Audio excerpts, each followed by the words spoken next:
ألم يئن للذين آمنوا أن تخشع قلوبهم لذكر الله وما نزل من الحق ولا يكونوا كالذين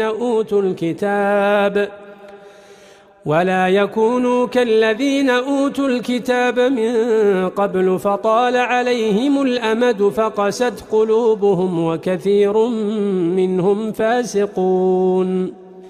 اعلموا أن الله يحيي الأرض بعد موتها قد بينا لكم الآيات لعلكم تعقلون. إن المصدقين والمصدقات وأقرضوا الله قرضا حسنا يضاعف لهم ولهم أجر كريم. والذين آمنوا بالله ورسله أولئك هم الصديقون